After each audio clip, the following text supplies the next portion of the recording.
All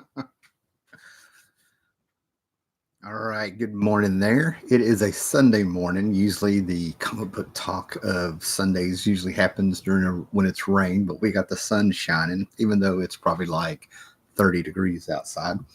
So, moved a couple months ago, talked about it a lot. Been building up the comic book room and things. So, as I've been floating around here, putting things up, reorganizing, trying to figure out some things to purge, I came across a few books to go ahead and recommend.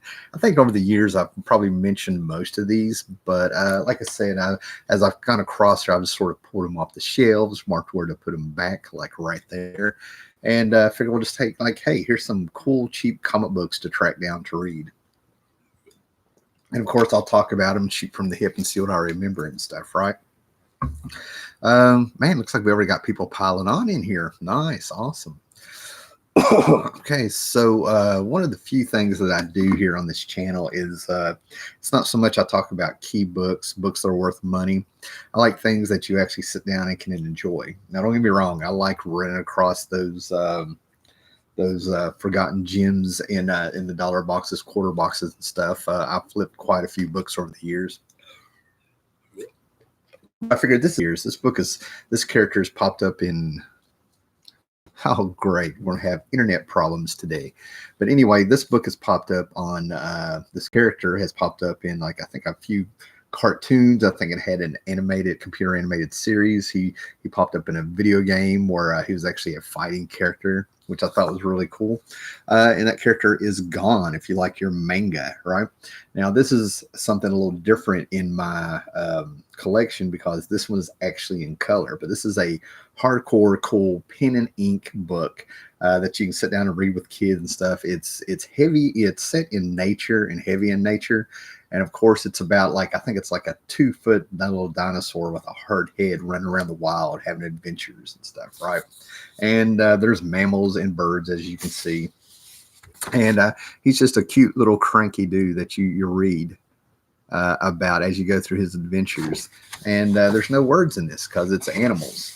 But there's just some amazing stuff in here. Gon has like little, he wakes up cold, so he goes and snuggles with a bunch of cubs, and that causes him to turn around and get into it with a big bear.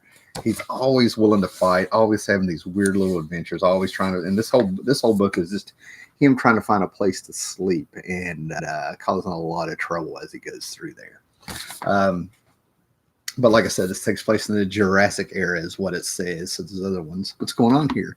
Murdoch the Pooch. Not to derail you right at the start, but I saw your video about the de-escalation of nerd culture, and I hope that you're right. Less sunshine, blown up asses might be bring quality back up all around. Oh, thanks, man. Yeah, that's cool, man. I appreciate watching that. He's talking about a live stream I did last night. I might touch on that at the end of this, right?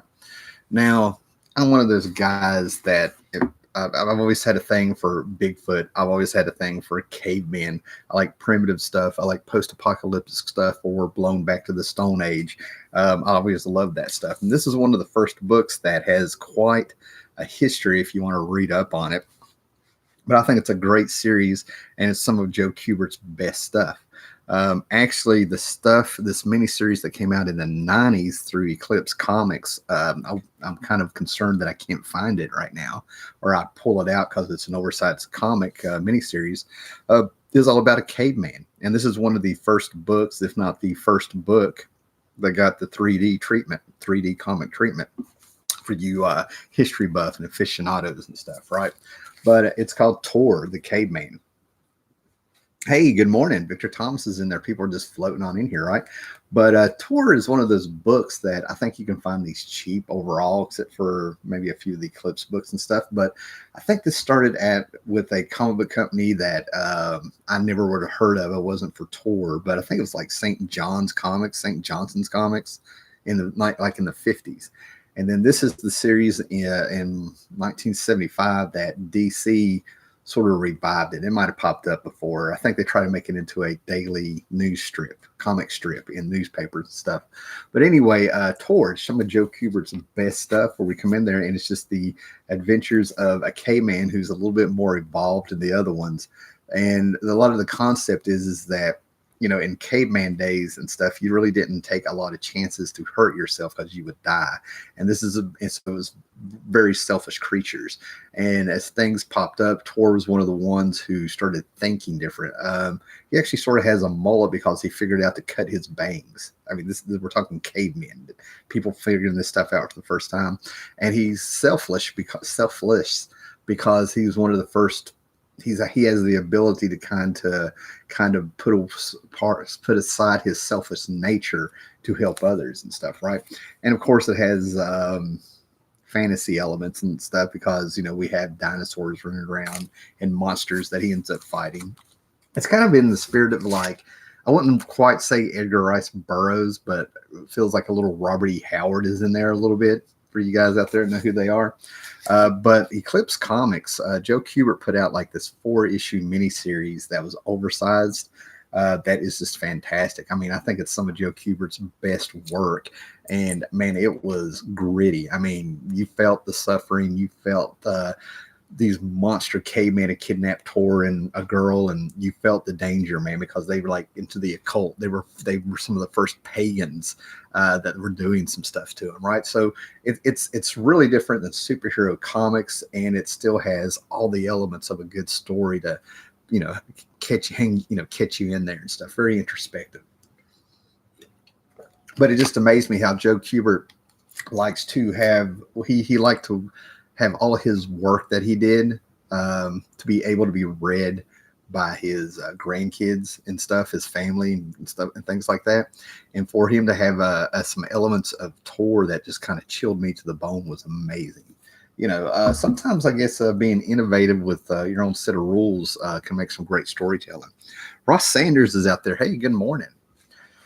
Moving right along, for you guys out there in the 80s and stuff, I found my box of Justice League, right? And Justice League was one of the first books that I just stuck with from the time I was probably like 6-7 years old or something, right? And then all of a sudden we had the Giffen DeMantis era, right? Keith Giffen, James DeMantis era, where we got that Justice League #1 with a great Kevin Maguire cover. And all of a sudden we had Booster Golden Beetle. And this book was funny, right? It was funny. It was hilarious. It kind of went against the grain of the 80s where everything was getting random and gritty. And it was a hit for years. This book it had one-shots. It had Justice League Europe, Justice League Antarctica. It just sort of, we got our Dr. Fate series out of it. It just had all kinds. Mr. Miracle got his own series because of this. You just had like these, there's probably like about a 5-year era where you can actually just get books that tied to the Justice League, right? So after being funny and haha, we got Justice League Europe. They, about 3 years into Giffen and DeMantis being into this, we had about 3 months there where things got serious. The team, it's like they came in, they gave them a real threat, and the ha-has went out the window.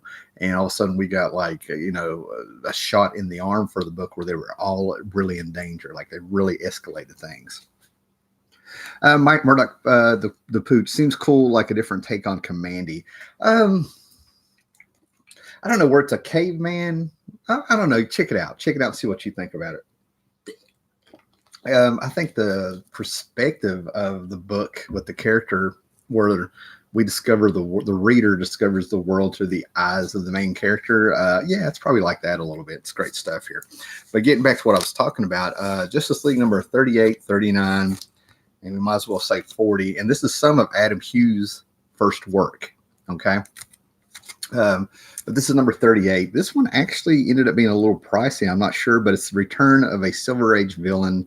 Last time I saw him before this was in a panel on Crisis on Infinite Earths, but it's Return of Despero. Now, Despero was a very thin-looking space villain dude who had a fin that went went this way across his head. And due to some, I think, mystics or something on his planet, he ended up turning into like a Hulk creature, and the fin turned into a mohawk. And he comes back and he crashes down on the United Nations, takes their flag, starts wearing it as a cape, and he's just raising hell on all this stuff, right? And for the first time in quite a while, the Justice League really needs to step up and be serious heroes and take him on, because he's just handing them their ass over and over and over. There's no other way to put it and stuff, right? And it has consequences, man. Somebody dies, but there's a subplot and stuff to where you get around to, seeing that this was set up and thought through long before the story came on, right? So this is pretty cheap, man. Like I said, issue 38, 39, and 40 of what is Justice League America in the late 80s here, 1990, excuse me, going into 1990s. But yeah, this was just a shot in the arm. It was just a fantastical story. I will say part of the magic of the story is the fact that it came out of nowhere after getting into the tone and how funny they were with the Justice League and stuff, right? What do we got here? Yeah, I'm a sequential geek. I did a live stream last night. It says sequential geek. Damn, I wake up and there you are again, alive on my screen, living. Yeah, I wake up breathing most mornings, and that's always a good sign. Now, this one I enjoyed around the same time that Giffen and DeMantis, took the Justice League and gave them a serious story and stuff, and you're just like, holy crap, out of the blue, right? But this one right here actually goes back a little bit with the Justice League history. I think it was in the early 70s, maybe, yeah, I think it was the early 70s. I've talked about it. There was a secret crossover between Justice League and the Avengers that, I had a video on it from years ago, right? But basically what happened was there was three heroes who came into this dimension of the DC universe there, and their whole goal was they were going to take down nuclear weapons because their whole planet had just been nuked. And basically what it is that it's an Earth that's very similar to the Marvel universe. And the characters were Wajinda, who's like a Thor Blue Jay, who would have been like, I guess, Ant-Man or maybe the Wasp or something. I never quite figured out who he's supposed to be. And the Silver Sorceress, who was Scarlet Witch, right? Well, now we get to see who those villains were, probably like a decade and a half later, and they brought them in, and we get versions, the Extremist, who they come in here. If we can see this, the lighting is always funny in this room. We get the Extremist who come in, and we get to see Marvel villains of that planet come in who nuked the whole world. We have Dr. Die-Hard, who is Magneto.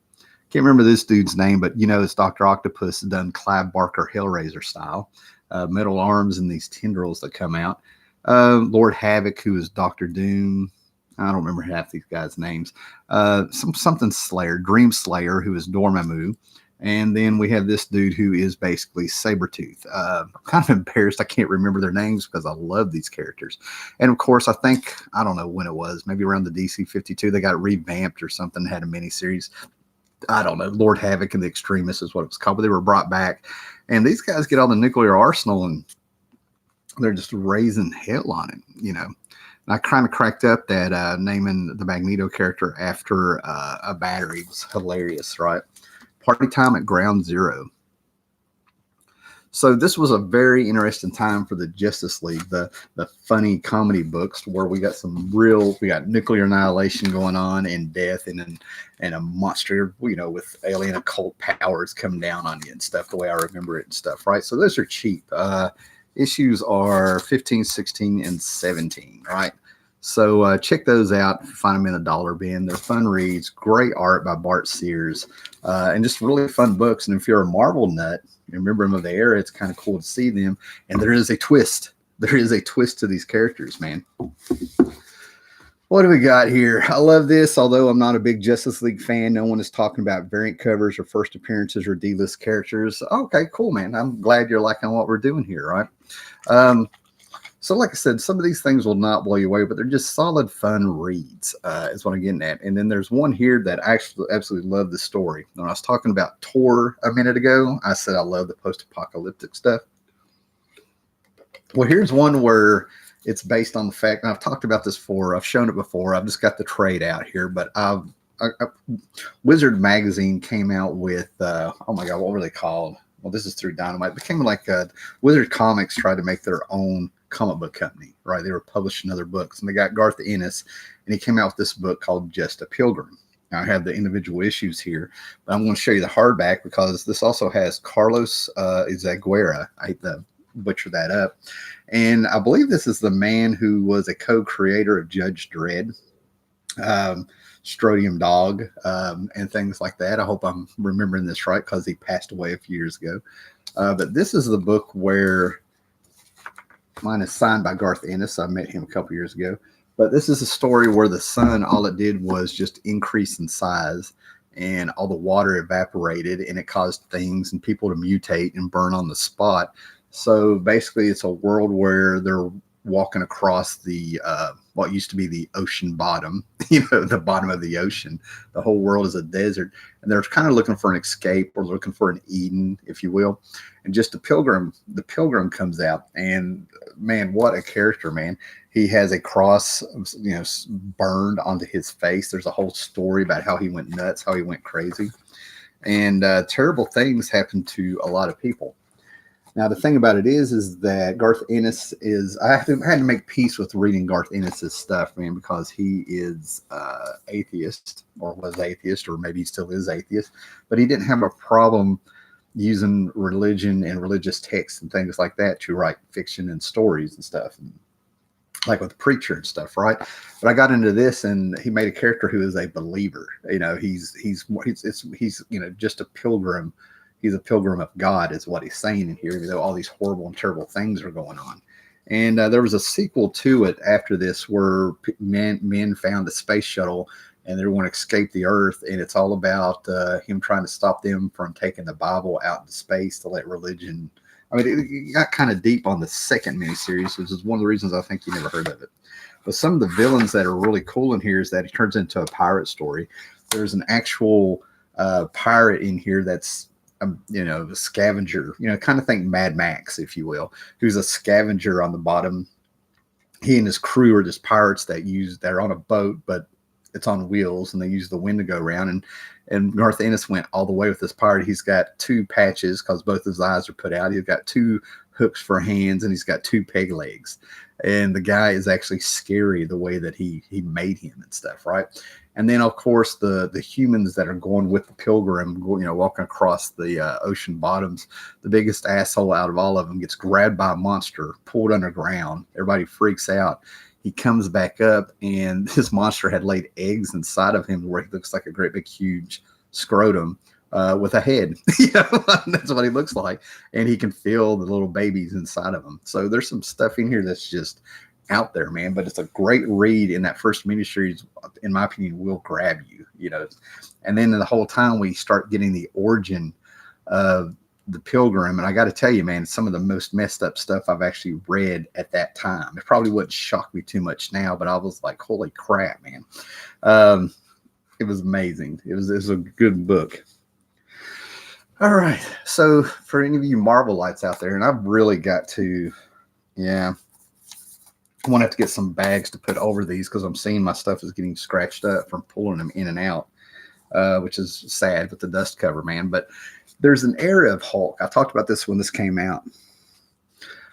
This is called Heart of the Atom. It's a hardback, and what's great about this hardback is that it collects certain issues of the Incredible Hulk that I feel like it's just overlooked in the Hulk's history, right? A lot of people don't. It's like it never happened with some people, but I love it. I'm so glad that they made a trade of this because I was tracking down the individual issues, right?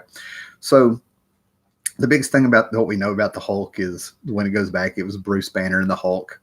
Bruce Banner would get angry or, hurt or in danger. The Hulk would come out and cause destruction, and he was a mindless beast and everything like that going way back in the day. And this caused, Bruce Banner to not be with Betty and, his love of his life. And her dad was a general in the army, and he was always tracking down the Hulk and became obsessed with the army after him and everything like that. And then all of a sudden, Harlan Ellison came in and did a one-shot story, Incredible Hulk 140. I have that. Let me see if I can remember what it was called, man. The brute that shouted love at the heart of the atom, which is where they got this. right? And in that issue, the Hulk ends up being shrunk in what would become the microverse, I guess. And he ends up in this fantasy kingdom where everybody has green skin like him. They have mystics. It's a tad sci-fi and a tad medieval. And he ends up meeting the Jarella. And Jarella ends up being the love of his life. They took a Dave Cockrum cover from Hulk like I want to say 202. But anyway, that's Jarella. And all of a sudden, you take Bruce Banner out of the equation. You don't really change anything about the Hulk, but he's able to stay the Hulk. I think it's through magic usually, where Bruce Banner can come out, and all of a sudden we have the Hulk living a life and finding love with Jarella. And this sort of kind of became a subplot because it started in Hulk 140. Then he ended up going back in issue 148. Then it popped up a year later in 156 or whatever. And then we got a big story in 202 to 203 where this is the cover that brought it back. This is where I found Jarella as a kid. And it has a few other appearances by her. But it's like, to me, only the most well-seasoned Hulk fans even know about this little story for the Hulk with the love of his life. It's very sad and stuff, right? He'd always come back and see Jarella. He would save her, and they were talking. She was gentle with him. So all of a sudden, this is one of the things that made the Hulk a very, you could find a little bit of compassion for him. You actually started kind of pulling for him to be able to live. You know what I mean? I wanted to see more of this, right? So if you're a huge Hulk fan, here's you a little thing that's going to, put you a little notch above all the other Hulk fans for you just being able to know about Jarella. And Hulk returned to that world during Peter David's run in the 250s or something. But I think when he went back down there, he was at the Gray Hulk, which was, they called him down. The Mystics called down the Hulk. And unfortunately, he was already Mr. Fix-It or something. So that's just some interesting reading there. Okay, so if you're still hanging in here, man, we got 2-3 things more here to do, right? Now, I've talked about this book before, too, and I really enjoy this, and it's in 3 parts, right? We finally got the 3rd miniseries out that Image ended up putting out. But the way I remember this, I'm going by memory here and stuff, I found it very interesting that 2 books came out around the same time. Mike Mignola's Hellboy, where he's a demon, and then Jim Starlin's Breed came out, right? And I ended up through Bravuro Comics. That's it's through Malibu. First two miniseries, 6-issue miniseries. Each one were 6 issues. Came through Malibu through their Bravo line. Dear God. Anyway, we're doing that again. Let's get some coffee. And I found it really interesting. To me, this is like when Beta and VHS both came out, when high def and Blu-ray first, DVD and high def or whatever came out, who was going to win and stuff, right? And Mike Mignola ended up, coming out ahead. Not that there was like a real competition, but you could tell this was a coincidence. Jim Starlin comes out with this story. What was his name? Raymond Stone, born 1949, but it opens up in a Texas town where you see all these demons coming in and invading this little Texas town, and they're killing everybody, and all the women are getting raped and pillaged and everything like that. And then they find one lady alive who's pregnant. And the main story, it turns out being, is that these demons will come out and they make half-breeds to be part of an army. Sometimes they're raised by humans, and sometimes they take them with them. And Raymond Stone doesn't know any of this. But he's raised in a military family. One of the soldiers decides to keep him, raises him. He goes to Vietnam. And there's a very chilling scene here where, that's what I love about this. This is a period piece. When you read this, it actually feels like the 70s. It actually feels like the late 60s in this first arc. The first arc is all about Raymond Stone, the Book of Genesis here, discovering this. We're learning about Breed and the world and stuff, right? But he goes to Vietnam and he freaks out because he's stuck in a wheat field or something, and there's Viet Congs are coming at him. Jim Starlin does this great shot from the overhead where you see him hiding in the field, and you see all of them just circling around him. And then he's blank. He has no memory of it, but we have this great shot of him turning into being able to transform into the Breed for the, part of the Breed for the first time. Great stuff, right? And then there's a scene where he's walking around New York or something, and this is what I'm talking about, it feeling like the 70s. All of a sudden, he takes some acid and he walks around. He's got a blank tank top on, some jeans and sandals and stuff. And I'm just sort of like, I feel like Jim Starlin might be pulling from his own life there. And he discovers Elseworld. He's actually able to go into this other dimension that people from the breed can find. And that's where we get our sci-fi fantasy stuff of the 70s from Jim Starlin here, even though this is from the 90s. And it's so funny because if you're catching on what's going on here, he thinks he's on an acid trip. And that's where he starts learning about the breed and the demons and stuff, right? So this is what's fantastic about this book. This is just a fun read. And I think it's like, and like I said, at Heroes Con for years, Jim Starlin and I were smoking buddies. We never talked anywhere else. We always just kind of met up outside on breaks and stuff, and we never talked comics. But I'm thinking about, he did mention that Breed, he had found a publisher for the 3rd chapter to close this series out, and that ended up being Image. So I was excited about that. But yeah, like I said, this is the 90s. These are cheap. Right here on the shelf, right here at the very end, I've got the 12 issues that came out of the 1st series and the 2nd series. Need to track down the 3rd and see how this ended. I read the 3 trades of Breed a few weeks ago. Would you recommend Starlin's Dreadstar? I would recommend Starlin's Dreadstar. I'm actually getting ready to get rid of a bunch of them, a huge run of it. My problem with Dreadstar is that the stuff that they did in Epic Comp magazine, Epic Illustrated, that I have down here, was really sophisticated, some storytelling there. Then it started out in the series that came on, and the pacing, and to me, the tone changed. To me, this was like serious sci-fi elements, a million years in the future or whatever, right? Whenever, I mean, we're, things like that, some high concepts. So I would recommend it all the way up until, what I would do is probably get like 6 to 12 issues at a time and then stop, because eventually he left the book. It had new publishers on it, and it was one of the few things that I thought it was cool that Peter David had taken over the book. And had some great artists in there and stuff, but it just sort of got really far from what it started out, going by memory. But yeah, I thought Dreadstar was fun, and to me, it's like if you like 70s pulp sci-fi, because that's what it feels like. Kind of like a period piece when you're reading it. What we got here? The Mastodon has some of those Breed books. Like I said, these are cheap reads that I think are just solid, fun reads. I don't see any of this. I see very few things that could ever really pop if you're out for key books and things like that. Now, guys, I've talked about Michael Moorcock, and I've talked about Elric before, his fantasy stuff, right? I've run across this show that's coming out that's been a video game for years and things like that I never heard of, called The Witcher, where I feel like it's a ripoff of Elric. I've talked about all this stuff before. Elric is fantasy books, and with a touch of sci-fi, in my opinion, stuff, right? But the whole concept of Elric with Michael Moorcock is that, and he kind of introduced the concept of a multiverse also, right, in his novels and his books. And in each multiverse, there's an eternal champion. Elric's an eternal champion. They're there to make universal balance, however they need to do it, which is why they have such big endings, and they're not really heroes. They're not anti-heroes, and though we think they are, the magic of reading that. And in one of the multiverse, out there in the multiverse, another eternal champion, another version of Elric is Corum.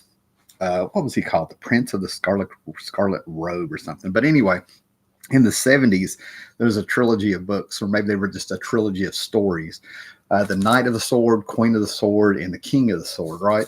And I always kind of liked Corum more than anything, because right off the bat, his whole race is gone. He was, this guy was a prince. So, he lived a life of comfort and stuff. And all of a sudden, he's just thrown into a brutal world where when it opens up, he's tied to a board out in the woods, and this one guy's just torturing him while everybody's laughing at him. They cut off his hand, they pluck his eyeball out, and then all of a sudden this 12-foot Bigfoot looking creature comes out and saves him while he's sitting there bleeding to death, dying and suffering. And we go from there. Now, what's cool about this is that this is from First Comics. This is the, 1986. And I think the first 6 issues are by Mike Mignola, which is just fantastic. These are great reads. that follow the book very closely. That's what's so cool about them, right? So what's wild is even though I'm an Elric fan, who is the main character in the big one, Corum is the one that I actually like better than Elric, if that makes any sense. He had two sets of books in the 70s, the Swords trilogy, and the other one was like the one book was called the Oak, the other one was the Bull. I don't remember what the third one is, and he popped up in a few places. Elric Malcolm Moorcock had the second book of in the Elric series is the Sailors of the Sea of Fate, and that's where we got to meet all these different versions of Elric. They were all together on this boat that traveled dimensions and stuff, right? But this is just a fun, fantastic read about a prince who is an eternal champion who you know is going to come down. Yeah, he ends up getting mystic items to take down the gods and the people who killed his race and stuff, right? Some really good stuff, man. But yeah, I highly recommend these. They're from First Comics. I think they've been putting out the Michael Moorcock stuff from the 80s from First Comics and Pacific Comics and everything, and hardbacks and stuff. But these are really cheap. I mean, you know, these are just fantastic. Michael Moorcock covers even after he left the penciling inside. And yeah, I highly recommend this for a fun read. And like I said, what's great about this stuff is that it hasn't been super exploited. You know, it hasn't been thrown out there and done and redone. And people who are, you know, the fandom is out there for this stuff. And, you know, we go on and on. Here we go. Yeah, there's Elric. There's Uric, who's a brutal, brutal person. You know, very violent series. And there's Corum at the top, right? Like I said, there's just some great Mignola covers, even after he left the insides, right? So that's just some fun reading, simple reading, First Comics, great art, even and it's kind of cool to see a throwback if you're a fan of any of them. What do we got here? Oh man, Paulo Costos come in here. He says, "Damn it, I'm crossing the streams. They told me to never cross the stream." So I'm assuming some other channel he subbed to are having live streams also. It's the weekend, man. There's probably tons of them.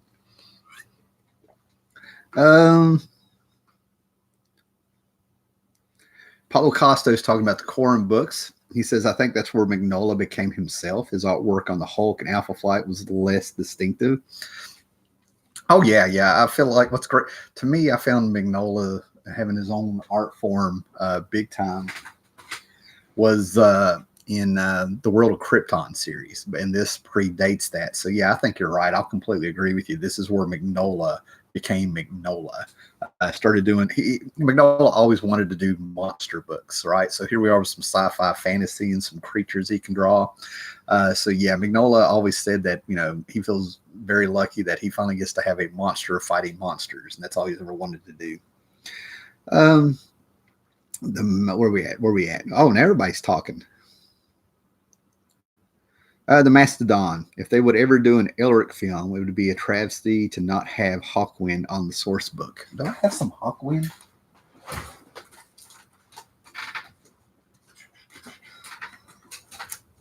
Oh, I know I have some. Yeah, we'll just grab that one. Hawkmoon, sorry. Hawkwind is the band. As I was pulling this out, I got what you said, right? And right over here, if I got up and went and got it, I have the Hawkwind. I have one of the Hawkwind albums where Elric, it's the one where they actually went on tour and they had a guy come out dressed as Elric who would just kind of stand there, you know, and looking at the crowd while they were singing them stuff. So I have the Hawkwind. You're absolutely right. Now there's been talk of a Elric TV show coming out. Now the sun comes out. But anyway, there's a Elric TV show that might be coming. Here we go. Haller, if your lighting was any darker, you'd be a guy in witness protection doing an interview in 60 minutes. Eric Breen, you are absolutely right. Moving into this house, I was amazed because there's a light on right above me and the light bulbs were that round, right? So I opened the window up trying to experiment with this. I also have an LED light to try to work with. I'm going to end up having to buy some kind of great big huge lamp and stuff, right? It's one of those things where I get on the camera before I do this, and I'm like, well, that'll do. And as the day goes by, I get darker and darker. Now I have the sun coming straight on me on one side, and it doesn't spread around. So yeah, we're going to work on that. So I appreciate everybody hanging out with me and stuff, right? The last book I'm going to show you was a 3-issue miniseries put out by Eclipse Comics. And I have them. One is in terrible, terrible shape, but it's a retelling of The Hobbit, a actual comic book adaptation of The Hobbit. And I've never heard of either, it's adapted by Chuck Dixon is who it is. But the illustrator is David Wenzel. And I want to say I know that name, but I can't think of anything that... now I just need a voice modulator. Yeah, we'll get high tech as time goes by. But anyway, I found this at Ollie's. It's damaged and stuff, but I can actually read this. But this is a comic book adaptation from the 80s through Eclipse Comics at the time of The Hobbit. And I absolutely love the art style in it because it seems like it's watercolor and fantasy pencils, if you will. I feel a lot of Mike Ploog in this. And it's a fantasy classic. That's the actual cover to the first issue there, right? So if you're a fan of The Hobbit and you want something that's very, it really adds to the book. It really adds to the storytell quality of it, and it really is faithful to it. And this is something that you can just sit down with your kids or something and read, or just enjoy yourself if you like The Hobbit. I personally watched the Baskin Robbins. I have the clamshell VHS that I've had forever of The Hobbit. This lighting is now getting on my nerves, so we'll probably want to get off here in a minute, right? But this is just fantastic art. I haven't seen anything this good since Mike Ploog, in my opinion. And like I said, it feels like it's watercolored. I don't know if that's what they've done, but it adds a lot to it. Fantastic stuff. Oh my goodness. Gollum, of course, is in it. And that's the second issue of the 3-part miniseries from the 80s. And that one is the one that is a little pricey and hard to find when you run across it. And I think it's just because people see Gollum on it and they're like, we'll just jack it up. I don't know what it's really worth. So it's just fantastic stuff, right? To me, I like Hobbit more than I actually like Lord of the Rings. But, that's just me. Yeah, okay. David Wenzel did A Wizard's Tale with Kurt Busiek. Thank you. I knew the name, like I said, the name rings a bell, but I can't tell you anything about him. Yeah, I'm a guy, and yeah, that's what I mean. But anyway, guys, I'm going to work on. I think it's funny that Eric Breen who was it? Yeah, Eric Breen brought up the lighting issues and stuff. I want to end up buying something here pretty soon so I can do this. When I started out, not making any excuses, the lighting was actually good in this until I started recording. Then I've seen videos where I was like, I'm just going to get on here for a minute, and I go back and watch the video, and the lighting's pretty good, but I don't know what's going on. The sun is right there. But anyway. Mostly novel illustrations, though. Yeah, so David Wenzel, after doing this and talking about some recommended books, I'm just going to go ahead and probably look them up. This, if you can actually find this trade, like I said, I've got it. All of them were damaged at Ollie's, so I got this for like $3 or something. But it also comes with a poster to come out with that I haven't took out yet. But like I said, I really enjoy this. I'm really glad that came out. Yes, Pope Cerebus I. The sunlight worked so nice, though. Yeah, I agree. All right, guys. So now that we're funny about it, what we got here? David Wenzel penciled the last few issues of the Korvac saga in Avengers. That's interesting. I'm going to be looking up this guy. Red Vitamin Blue popped in. Good morning. Hey, do you remember Ray Bradbury comics by Topps? I just picked up a few cheap copies, and the Jack Kamen adaptation of 0 Hour is one of the most chilling things I've read. Hold on a minute. I just put those up somewhere, so if they're not here, I'm not going to dig too far. What am I looking for? The Harlan Ellison stuff?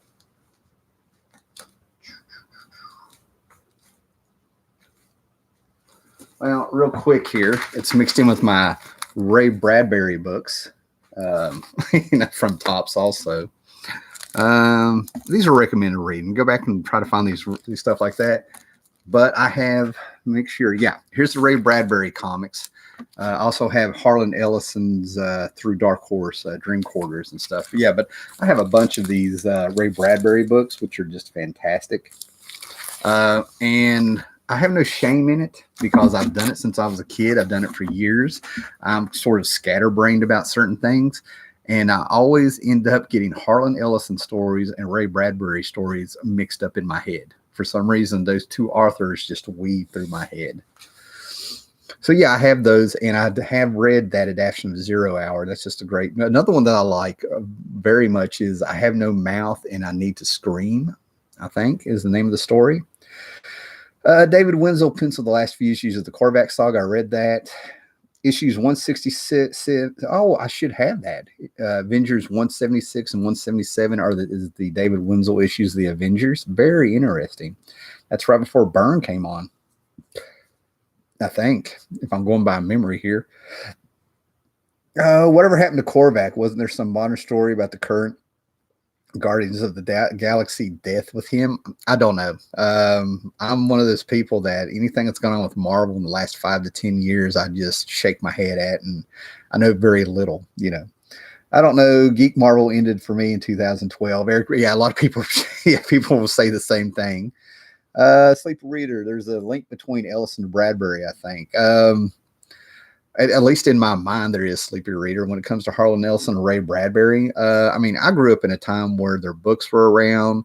We were getting movies and TV shows and adaptations of their stuff, like in the 80s, like, that was going on. No big deal. Harlan Ellison, I believe, is the guy that has ties to Star Trek. So the names have always been around. That's just it. It's more like I've heard those names and the stories were around me. Something Wicked This Way Comes wasn't that like a Disney movie or something? So their stuff's always been there. I've always heard about the Star Trek thing. It's very wild to think back on Harlison and Ellison and Bradbury there, and realize how they were in the background of so much stuff when I was growing up in the house. Stepdad had their books. Scott Connor, my buddy, is a big fan of them and stuff. Somewhere, yeah. So just having their stuff mixed up is just where I grew up, and their stuff was around so much, and they were mentioned in so many things, and they influenced so many people. Have you read the Dragonlance comics from the DC in the 80s? The Forgotten Realms, for people that don't know, TSR, whatever, licensed their book to DC, and we got Forgotten Realms, Spelljammer, AD&D, Dragonlance books, and they were fun. They were fun books. Forgotten Realms was the one that really got me. They even brought in people who worked on the actual Jeff Grubb. They brought in people who actually worked on Dungeons and Dragons, making the modules and the books and stuff. And they came in and wrote some of the books, and they had a lot of great characters. A lot of the art I thought was sort of lackluster, and some of the character designs could have been better. But to me, Forgotten Realms was the one that, even though I love the art and the designs and the storytelling, and I thought this was a much more of how I saw it in my head, the tone was very light on those books, right? Now, Dragonlance has a fandom all of its own, in my opinion, just like Forgotten Realms has its own fandom and stuff, right? So I've read a bunch of graphic novels that I don't know if that's when they came out through DC and stuff, but the Dragonlance stuff is usually solid across the board, from what I understand, okay? Somewhere here, I've got I think I have the entire run of the Forgotten Realms books. But now Rags Morales, I think that was one of the first books he had done. What we got here?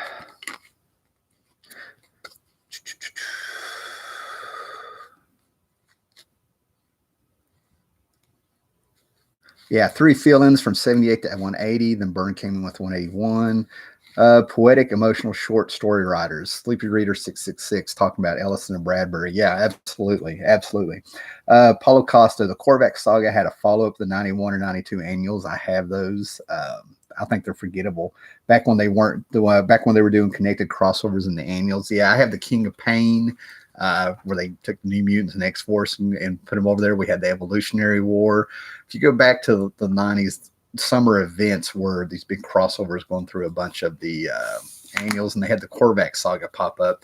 I think that I have the Silver Surfer. I think I have all of those. Guardians of the Galaxy, Silver Surfer, you know, I have them. They're neat, but like I said, those events just felt like, you know, they did a sequel to Days of Future Past with the X-Men books, and they were a mess. And Chris Claremont and Art Adams annual that ended that story of Ahab popping up and stuff like that really saved that series and stuff, man. Those annuals are fun, but wow, you know, some of the backup features were better than the actual story that was going on through them.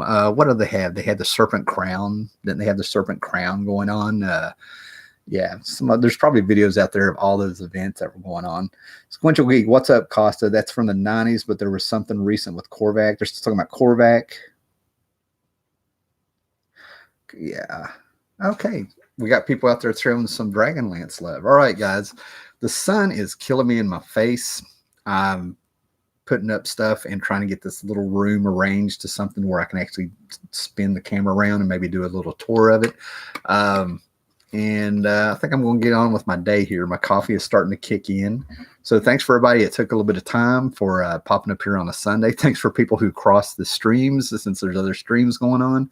And we'll be excellent to each other. I picked up a few things, but I don't think I have enough for a haul video. So we're just going to work on the room today and see if I can't get anything presentable again, if you will. It's sort of like I've got sections of this place perfect, and then I got things I have to find room for and section out. All right, guys, thanks for popping in. What do we got here? Coffee in a bottle. You Americans would truly call it coffee Philistines. They just learned to market. I have, where I live now, I have two, I'm in between two gas stations and stuff. So I'm always kind of playing around with different kind of coffees. Supernatural Geek. Dragonlance was a relief because we were all getting tired of playing D&D. Then the Dragonlance book dropped.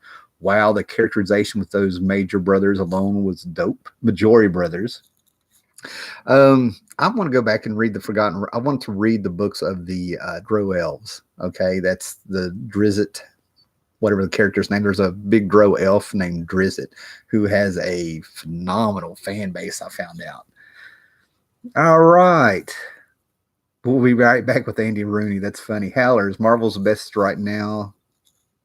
Howler's Marvel's best thing right now, the Epic Collections. I don't know. I don't really comment too much on current Marvel. I did a video a few months ago explaining why I'm not going to talk about current Marvel, but I'll talk about classic Marvel. Thanks to Surly Tim's Bunker for giving me that classic Marvel phrase there. Okay, cool, man. All right, later, guys. Y'all be excellent to each other, and maybe we'll get a show in tonight. Who knows? Who knows? There might be another live stream today, depending, because I'm going to be playing around, putting stuff up, doing this room, like I said, and that's how this video popped up. I just ran across stuff. I'm like, let's talk about that. Maybe people need to read that. All right, guys, later.